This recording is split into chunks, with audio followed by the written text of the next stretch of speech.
Hi, this is Michael Buffer, and welcome to the BoxHard podcast. Hello, everyone. This is Mikey Garcia. Yo, it's your boy, the odd guy himself, Malik King Scott. Hi, I'm Charlie Edwards. This is Fast Eddie Chambers, and you're listening to the BoxHard podcast with my main man, Joey Coastman.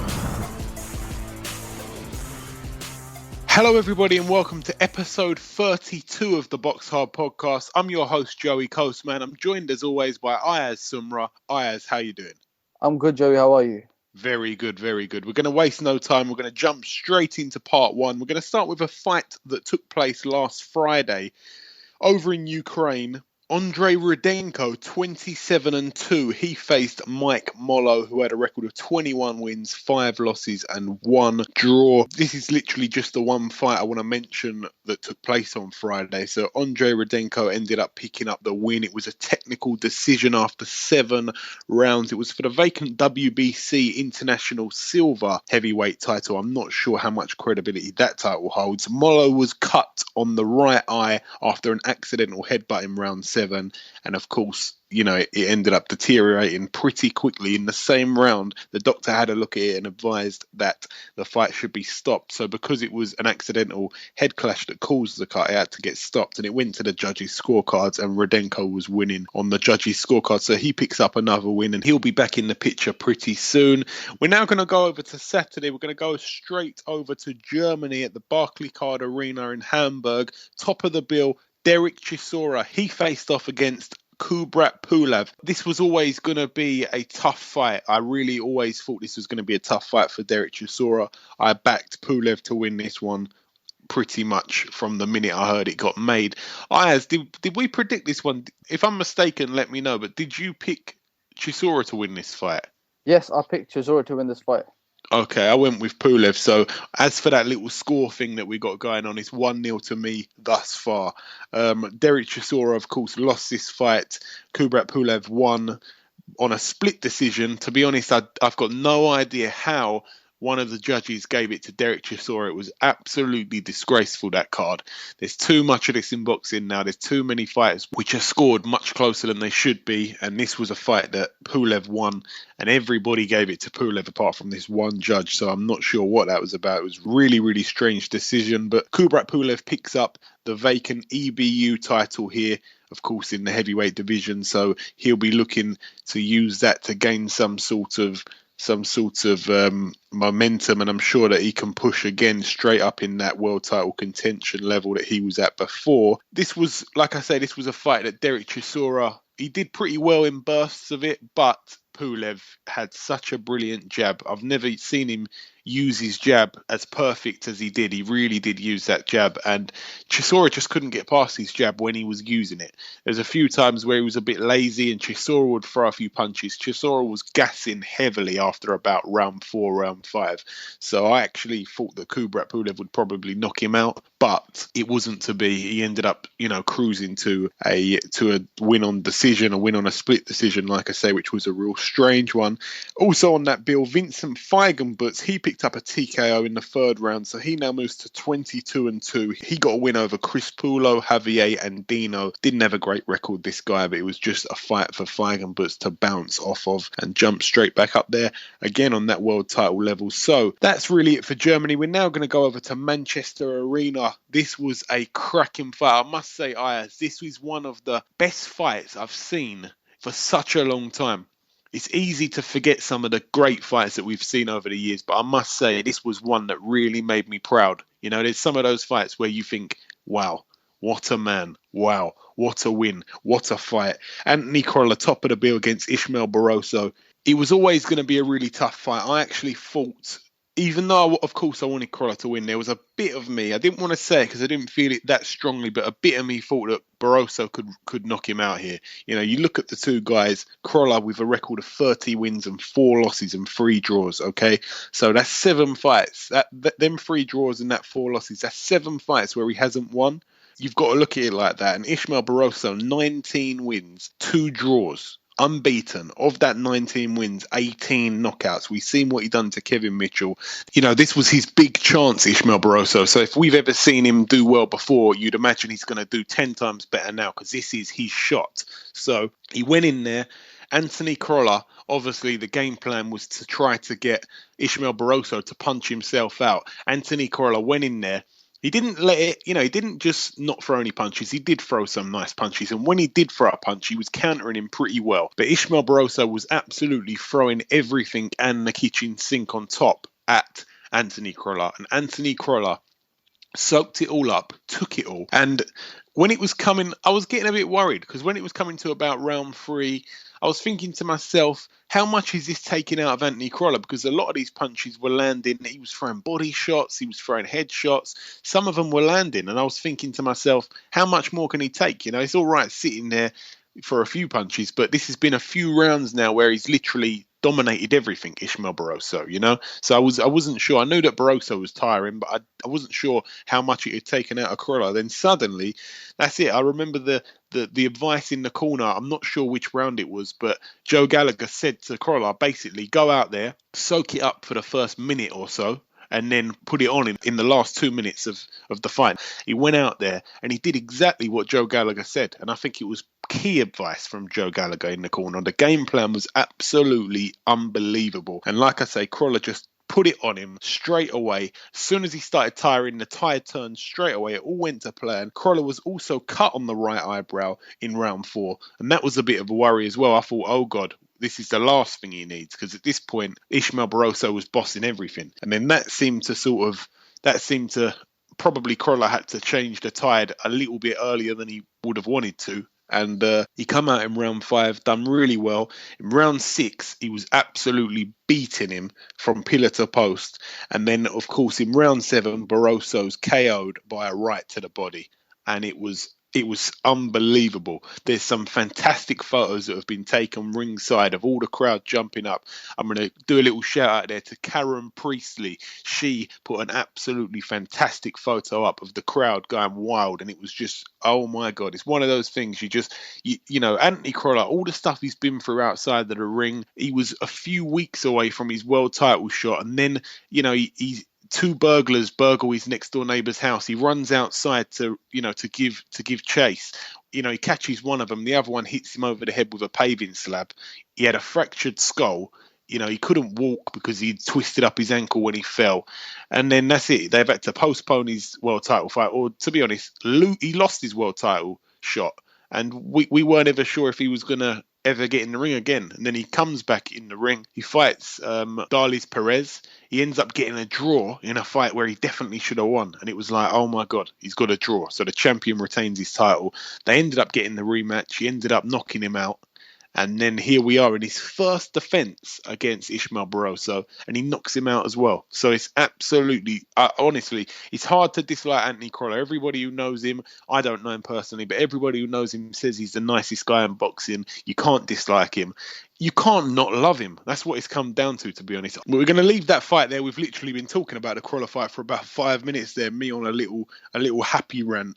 Also on that bill, Shane Singleton, he moved to 23-1 with a TKO over Adil Anwar in the 8th round, and he picked up the vacant WBC International Silver Welterweight title. Anwar was down late in the 1st round, and also, of course, in the 8th round from a right hook.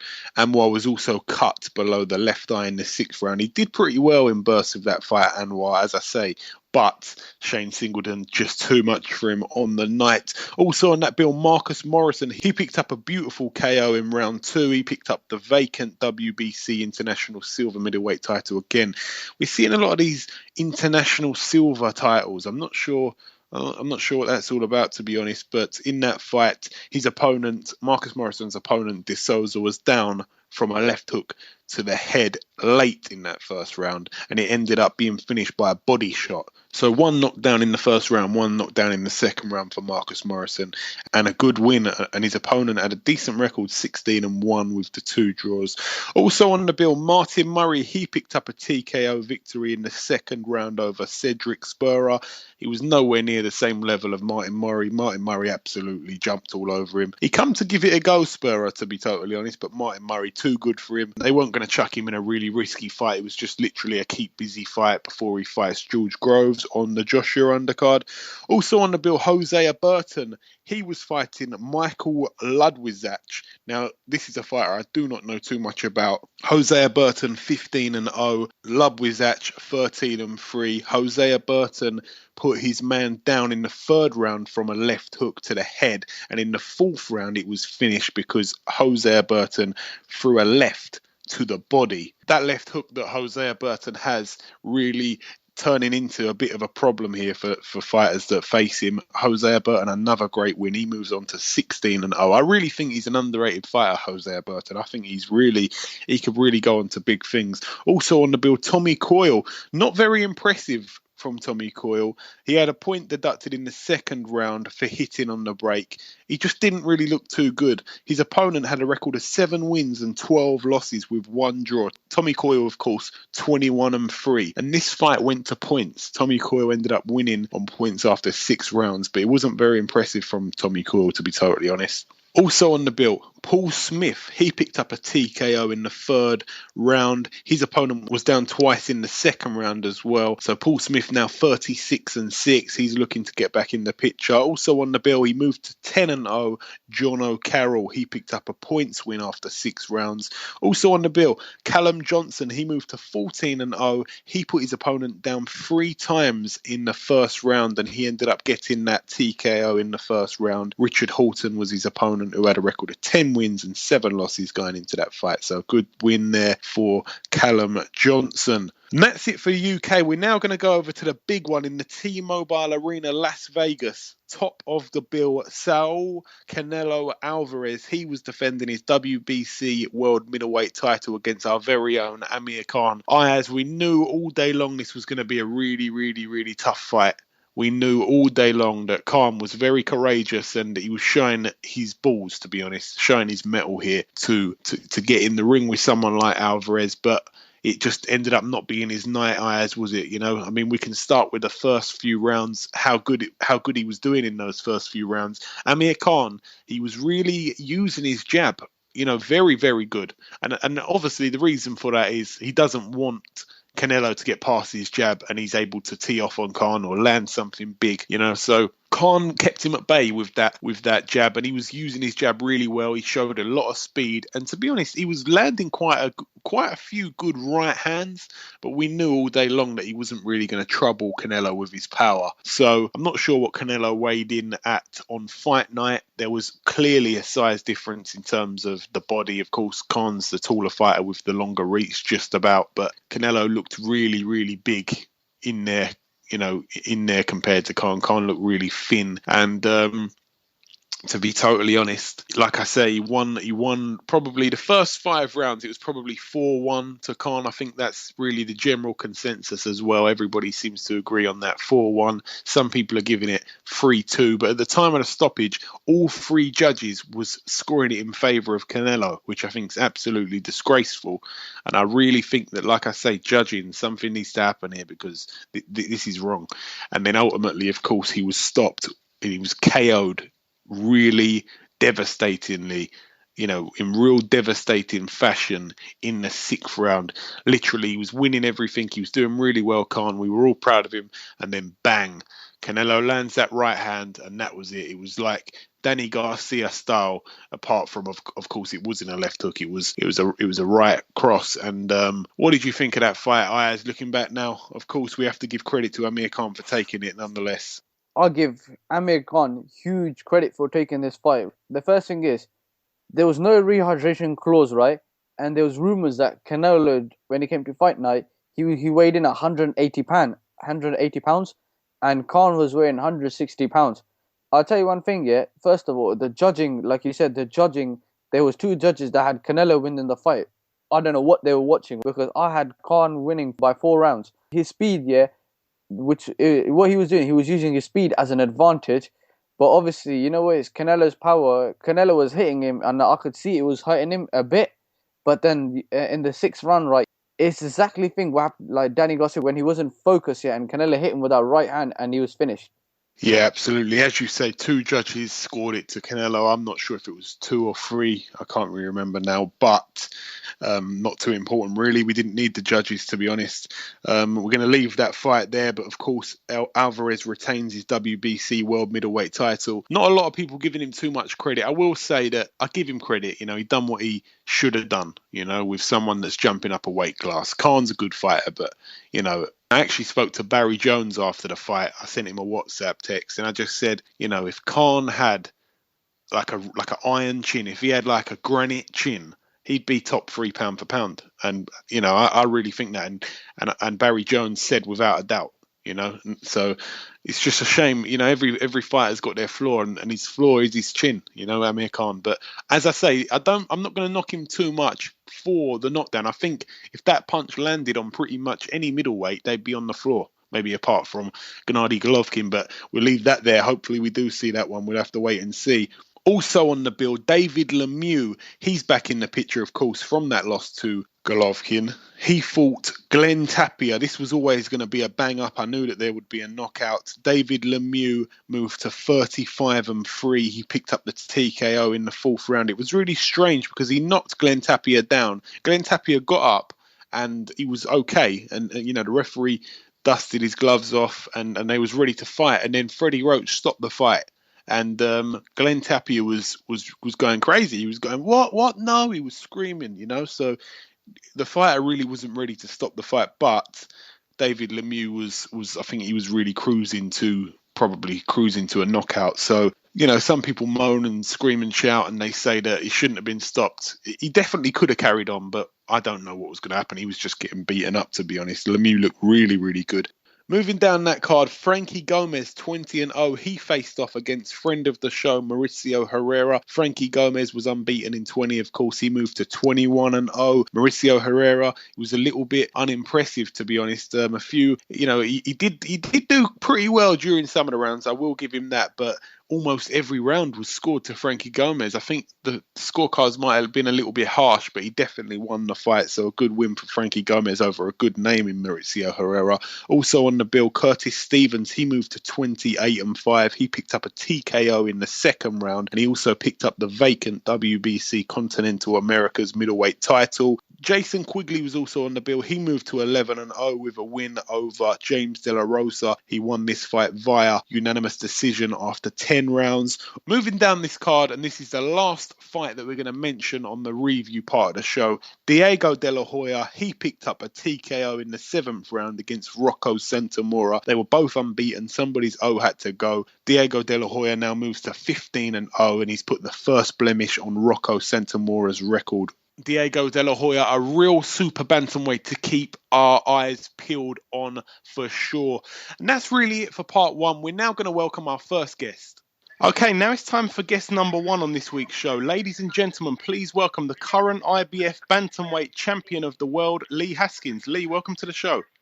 How you doing, mate? You all right? Thanks for having me. No problem. My pleasure. Now, for those that may not know the whole journey that Lee has been on, I just want to go over that. It's been a long one. Yeah, it's been a long one. The English title was the first title that you picked up. You then went on to win the Commonwealth, then the British. It's crazy to actually look back now and think that you took part in that prize fighter competition. No, yeah.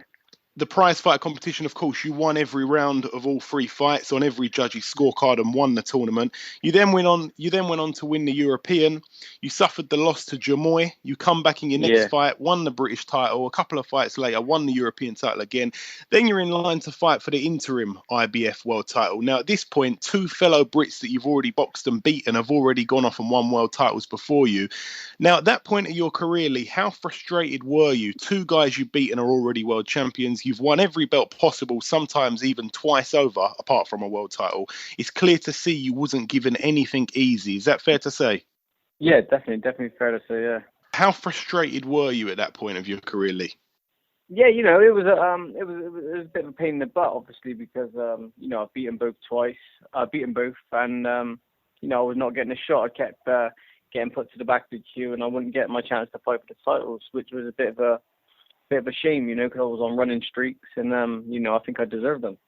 Now, as I said, I'll resume the journey. Like I say, you beat the two guys. Then you get this shot for the interim IBF title. You knock the guy out.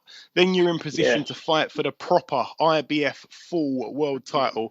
The champion Randy Caballero, undefeated, good fighter, set to be the toughest fight of your career. He doesn't make the weight. The fight doesn't go ahead. He loses the belt, and you get upgraded to full champion. Suddenly, Lee Haskins, who's had it hard his whole career, gets the belt without fighting for it. And I remember at the time, you almost didn't know what to think or what to do. You almost couldn't believe it. You was like, you've actually been thrown a bone for the first time in your career. You still wanted to fight. You wanted to fight anyone who had a pair of gloves that night, Lee. Yeah, of course. We put so much work in for that opportunity in Vegas to make a massive fight, and not being able to get a chance to show that and show what you've worked on and everything was a big disappointment. But like I said, I've had a tough career, and obviously somebody was looking over at me and said, "Listen, you've had a tough career. Have an easy belt." So they give it to me, But I was happy because I clashed the world titles when I fought Wassa, because obviously, we were ordered to both fight each other. It wasn't like he was picked out or I was picked out. It was the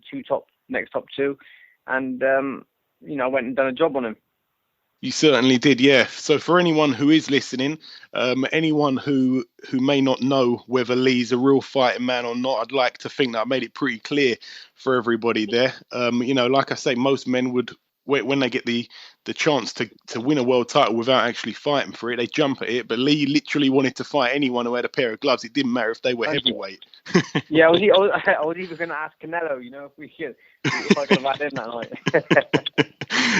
Now let's talk about the real reason that you're here. You're making your first defense of your IBF world title on Saturday against Ivan Morales. Ivan Morales has had 30 professional fights in which he's won 29 of them. His only loss was a majority decision. How much do you know about your opponent, Lee?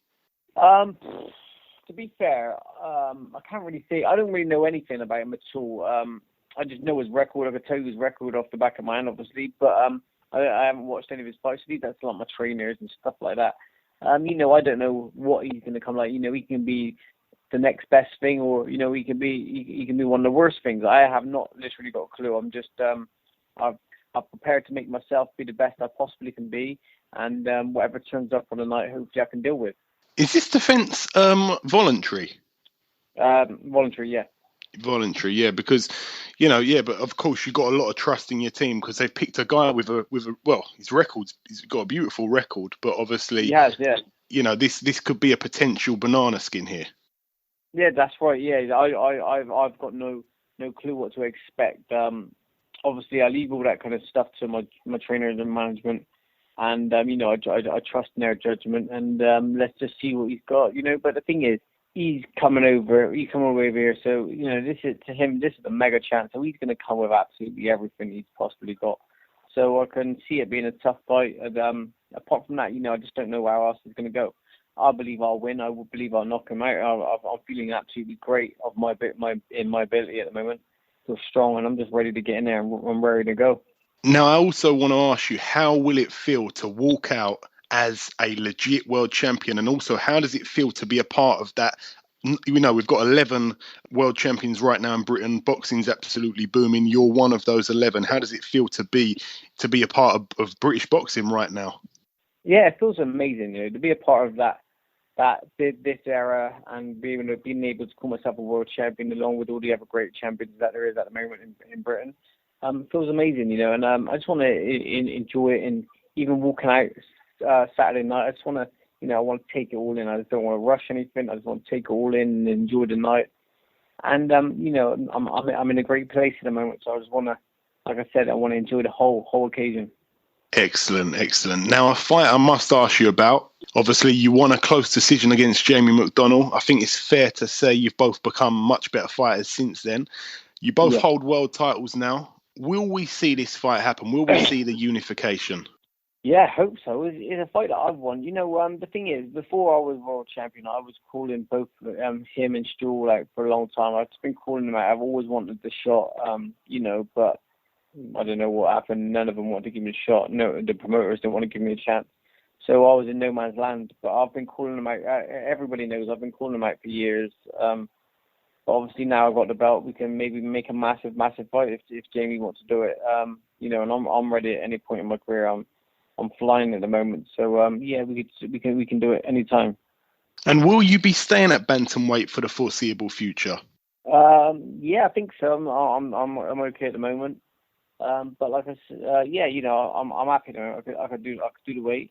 But if something come up at super bantam, I would take that in a heartbeat as well. I think I could beat pretty much any bantamweight as well out there at the moment. In Britain, I believe. Now, I want to ask you about a fight that's coming up. I just wanted to get your prediction on it. The British super bantamweight king, you may as well say, Carl Frampton, he's moving up to face Leo Santa Cruz.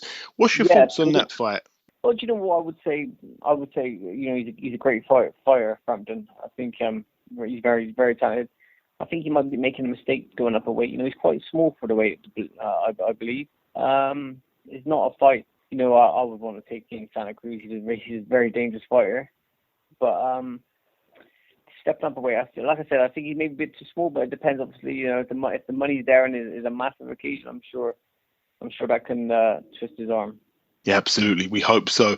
Now, the last real question I've got for you, Lee, what are we to expect from you come Saturday night? And also, I just wanted to throw in there, will it be televised? Because I've heard a few things about what channel it may be on. Is this fight going to be televised, Lee? Yeah, it's live on Channel 5. Okay, excellent. And what will we see? What should we expect to see from yourself come fight night? Speed, dazzling sharpness. I think I'm going to bring the whole package. I'm bringing excitement Saturday night. Just enjoying it, and I'm going to put on a show for everybody. Excellent stuff. Or you could just say, when I say what should we expect come Saturday night, all you got to say is Lee Haskins, to be honest. I think that answers a lot of questions in itself. Yeah. Okay, now, just before we let you go, Lee, is there any, I know that you've recently set up Twitter, is there any other social media that you're on, just if anybody listening wants to follow your journey? Yeah, no, just Twitter. That's all I'm on at the moment. I don't have time to keep up with them all, so just on the Twitter. And that's it for me. And what's your Twitter, what's your @ name? It's @ Lee Haskins 118. Okay, 118. Excellent. Okay, Lee, thank you very much for giving us a bit of time. I wish you all the best for Saturday, and no doubt we'll speak again in the future.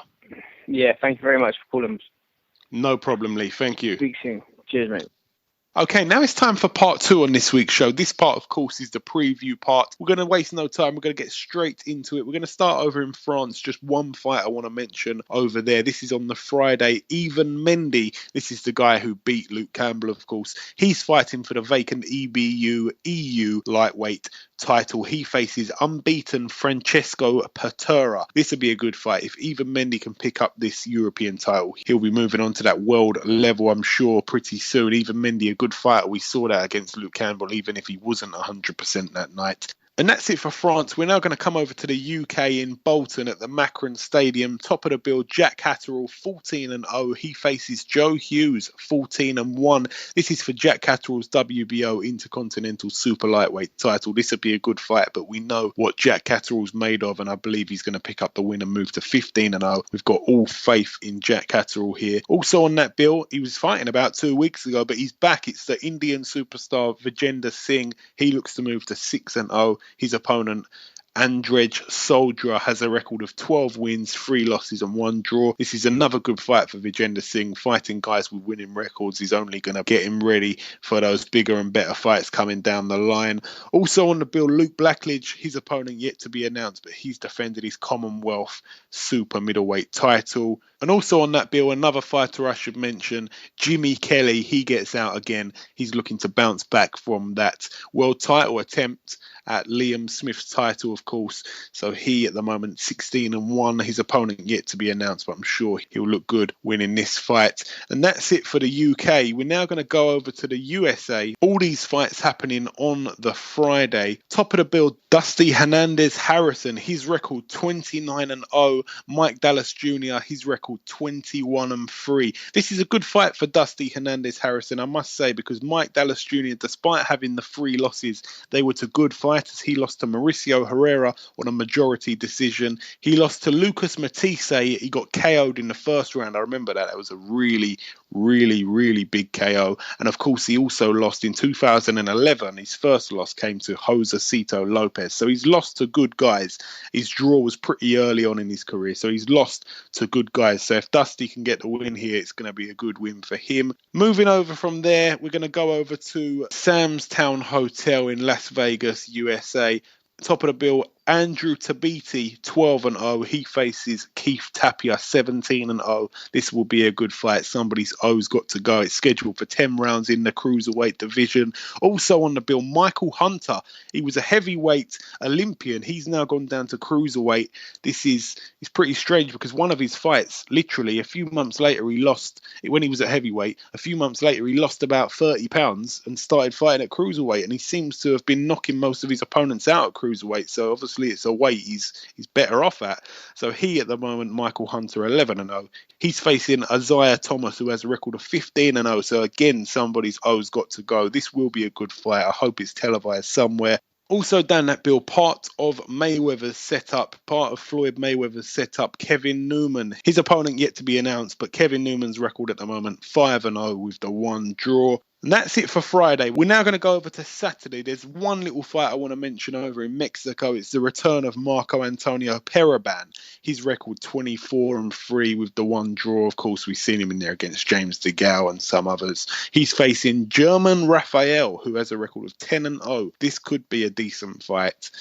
That's it for Mexico. There's now one fight I want to mention over in Poland. Top of the bill over there, Mariusz Wach, 31-2. He faces Marcelo Luis Nascimento.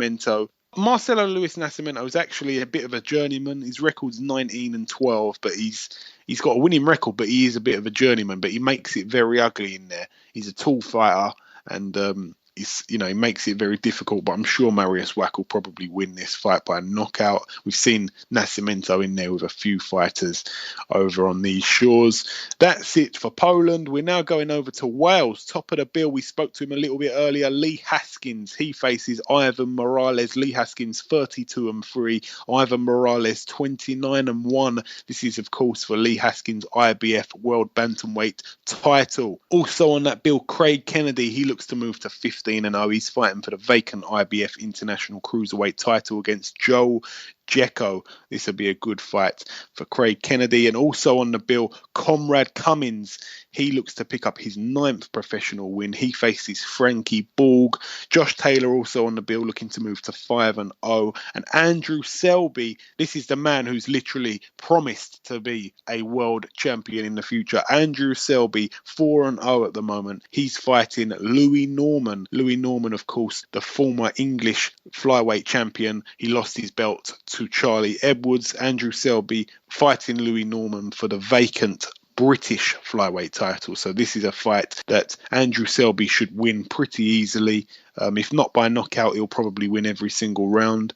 But Louis Norman, 11 wins, 1 loss and 1 draw going into this fight. Of course, that 1 loss to my good friend Charlie Edwards. So hopefully that fight's shown on Channel 5. As Lee Haskins said earlier, that fight will be televised on Channel 5. So hopefully we get to see Andrew Selby. Really, really good fighter, of course, the brother of Lee Selby. That's it for Wales. We're now going to go over to California at the Sportsman's Lodge. A good fight that I should mention over here. Andy Ruiz Jr., 26-0. He fights Ray Austin. Ray Austin, a bit old now, of course, well over the hill. This is only an 8-rounder. Ray Austin's record, 29 wins, 6 losses and 4 draws. So this would be another name for Andy Ruiz Jr.'s record. Also on that bill, Saul Rodriguez. He looks to pick up his 20th professional win. Of course, he's got the 1 draw. He takes on Dawlis Prescott, who has a record of 31-3. This would be another good little fight. There's a few good fights. They've kind of gone underneath the radar. Not big name fights, but a few unbeaten fighters against unbeaten fighters.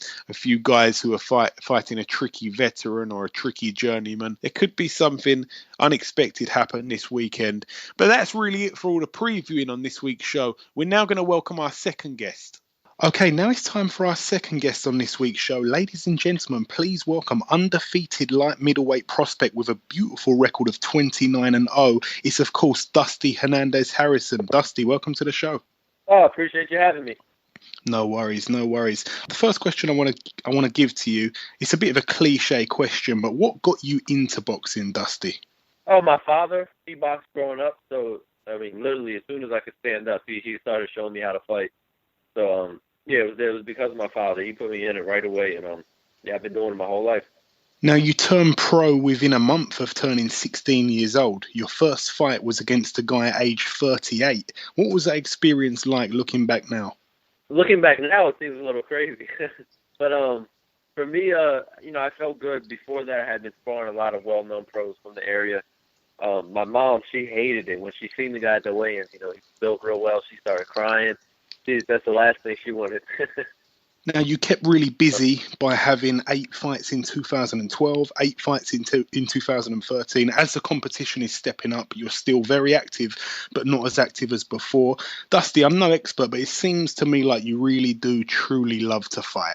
Yeah, I love to fight, and I love to take advantage of how young I am. You know, I'm only 21 years old, and I don't need the recovery time that a lot of fighters need.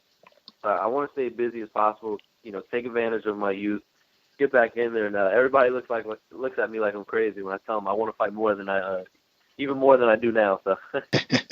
Okay, let's cut to the chase. You're fighting on Friday night against experienced Mike Dallas Jr. We highlighted earlier on in the show that Mike Dallas Jr. has only lost to good fighters. 2 of the 3 losses he's got on his record are to world champions. Is it fair to say that this is the biggest fight of your career so far, Dusty? Definitely. And going into it, nobody is, you know, going to Mike Dallas Jr. and telling him, like, oh, man, Dusty's the toughest guy you ever fought. You know what I mean? He fought Lucas Matisse. Nobody's telling him that. But for me, everybody's coming to me and saying, man, this is going to be the hardest fight you got. You know, so a lot is relying on this fight for me.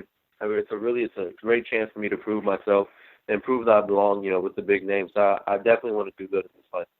Absolutely.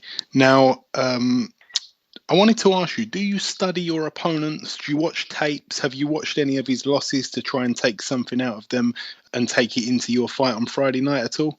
Yeah, a little bit. Just a little bit. Just to try to find a sparring partner that, you know, that kind of is like that person. But luckily, I've been working with Barry Hunter for this fight, you know, who trains Lamont Peterson here in D.C.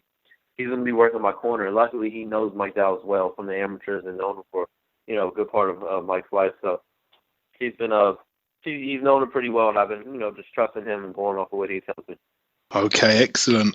Now, for those that may not know your fighting style, do you have a similar fighting style to anybody in boxing history that some fans may know, like a name that they may know from the past? Well, I was Canelo's sparring partner. So I don't know if that means I fight like Con. But no, I mean, it switches up a lot. You know, if you ask my coaches, they'll tell you they'll pick somebody that I box, because that's what they want me to do. They want me to stick on the outside and box. My problem is I want to be a Diego Corrales and go in there and bang, even though I'm a taller guy.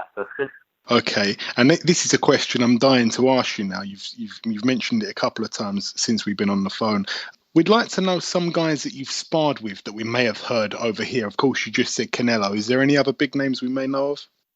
Oh, just for this fight alone, I've been able to spar Canelo, Lamont Peterson, Austin Trout, and Demetrius Hopkins. And that's just for this fight. Other than that, I've been in the ring with DeMarcus Chop Corley, Danny Garcia. Oh, shoot, there's many young prospects, that are from every young prospect from D.C., Jared Hurd, Mike Reed. I've sparred John Thompson, who just lost to one of the, your guys over there, Liam Smith. No, it's been a lot, but just for this fight alone, I've got sparring with Canelo, Lamont Peterson, Austin Trout, and Demetrius Hopkins. That might be the best sparring anybody's ever got for a fight. Yeah, some serious names there.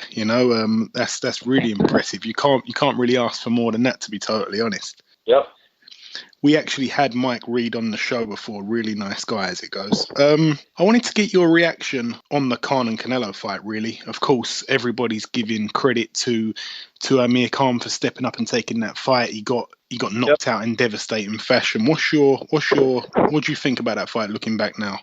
Oh, I feel like a boxing genius. There's a video of me that's a few weeks old, and I believe it was Ellie Setback, the reporter, and he asked me, he said, "Hey, what's your prediction for the fight?" And I said, I think Canelo gets a highlight knockout in the 6th. And I just got lucky, I guessed it. But No, I feel pretty smart about it. But I knew Khan was going to do well early, but I also knew how hard Canelo hit from being his sparring partner. And I planned on him catching Khan sooner or later, and he did. Now, would it be okay to ask you get your prediction on a couple of upcoming fights that are taking place in your weight class? Sounds fine to me. Someone that you said that you'd sparred with, Austin Trout, he's got a big fight against one of the Charlo brothers, of course, for the world title. How do you see that fight going down? I think Trout's going to outbox him. I believe he's fighting the aggressive Charlo, and it's hard to tell the difference between the two. But he's been looking really well in the gym. Maybe I'm biased, you know what I mean, because I get to see him training and see how good he looks. But I think Trout is going to outbox him to a decision. That's a really good fight, and also Erislandy Lara against Martirosyan. What do you think about that fight? Because we're seeing a lot of good matchups in your weight class, and that's another good matchup in my opinion. What do you think about that fight? That's actually a weight class above me. I know I fight welterweight. This next fight's gonna be a welterweight. I know BoxRec had me listed at junior middle. That was just because some of my opponents had trouble making weight, and the fight got moved up. But no, I fight welterweight. But I'm only 21. I'll probably move up someday. So, but no, I do think. I think Lara's gonna outbox him. Lara, he could fight. He's good. Accident on my part there. Got the weight class a bit muddled up. Oh, it's okay. It's hard to notice because I fight all over the place sometimes, just trying to get the fight. Okay, now the last question I've got for you, the final question I've got for you. Who is your favourite fighter from the UK in history? In history? In history. You can do one for past and one for present if that make it easy for you, but I want that to be number one. I'm only 21, so I don't know that much. But, no, you know what I really like, and I feel like people in America, no, don't get me wrong, everybody knows how good he is. But, I think he's the best out there. I really like Kell Brook, and I think he's very good. And I want to see him get bigger fights. So I think he's very good. That's an interesting one. I didn't think you'd pull that one out the hat, to be honest. Very underrated fighter. Yeah, I think a lot of people do. I know over here, a lot of people will say, "Oh man, who's the top welterweight?" And then they'll even mention Sean Porter without mentioning him because I think they overlook him just because he's not, from the U.S. And I know that happens to him over here. And man, I think he's better than all the welterweights over here. Okay, excellent stuff. I'm sure a lot of the listeners would like to hear that. And finally, before I let you go, Dusty, have you got any message at all for any of the UK fans that may be listening? Oh, I know my UK fan base is not much, but every once in a while I get a mention from somebody on Twitter or Instagram, and they just say, "Hey, man, big fan from the UK, Dusty," and just that one mention, it feels so good just to know people over there are following and checking in, and I just appreciate the little support I do get from over there. I really do appreciate it. It makes me feel good, to have it. So. Excellent stuff. Okay, listen, Dusty, it's been a pleasure speaking with you this week. I appreciate you giving us some time this close to your fight. We wish you the best of luck on Friday night. And one thing I do know is that it's your birthday the following week, so we hope you have 2 good weeks in a row, and no doubt we'll speak again soon. Cool, appreciate it. Okay, now it's time to conclude episode 32 of the BoxHard podcast. I've been your host, Joey Coastman. Ayaz Sumra has been Ayaz Sumra. A massive thank you to our 2 guests on this week's show. Yet another world champion on the BoxHard podcast. This time it was IBF Bantamweight champion of the world, Lee Haskins. We also spoke to Dusty Hernandez just a second ago. He is in good spirits before his big fight. Both of these guys fighting on Friday the 13th, but God willing, it's not an unlucky day for both of them.